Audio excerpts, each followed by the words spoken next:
We are here to give you an update.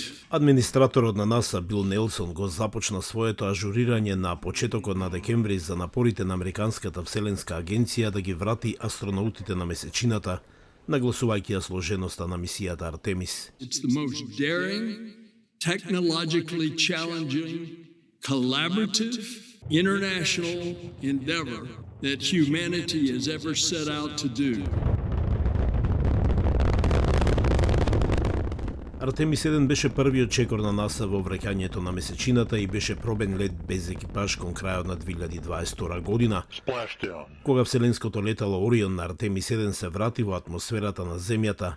Персоналот на НАСА забележа проблеми со топлинскиот штит на капсулата, намената за заштита на астронаутите внатре, ставајќи ја во сомнеш веродостојноста на вселенското летало и иднината на Артемис. Heat accumulated inside the heat shield's outer layer. Заменик администраторката на НАСА и поранешна астронаутка Пем Мелрој вели дека во последователната студија на НАСА за проблемот нашле решение, а со тоа вселенското летало Орион ќе лета во идните мисии. Our team did identify the correct root cause of the Artemis heat shield issue. Првата мисија на месечината со Артемис 2 првично беше закажана за крајот на 2025 година со орбитирањето, но не и да слета на површината на месечината. Поправањето на проблемите со топлинскиот штит и траекторијата за повторно влегување на вселенското летало Орион сега ја принудува НАСА да го одложи датумот на лансирањето на Артемис 2 до април 2026 година.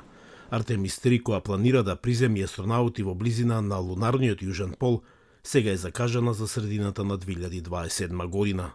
The safety of our astronauts is always first in our decisions. Администраторот на НАСА Нелсон ја истакна геополитичката важност да се обезбеди дека програмата Артемис може безбедно и сигурно да транспортира астронаути на месечината, пред Кина да го направи тоа до 2030 година.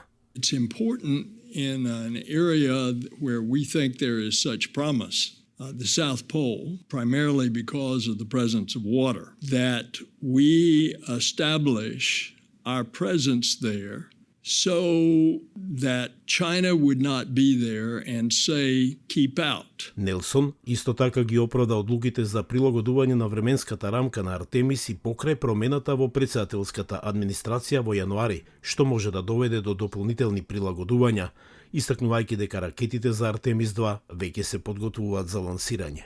The life of the solid rocket boosters has a certain defined life. So we needed to get this thing going so we can stay on this timeline. По лансирањето на Артемис 2, мисијата може да влезе во историјата и со испраќање на првата жена и првата обоена личност околу месечината. Идните мисии на Артемис се повеќе ќе вклучуваат опрема од комерцијални компании како SpaceX и Blue Origin. За Алфа телевизија од Гласот на Америка, Јован Чономовски во Вашингтон.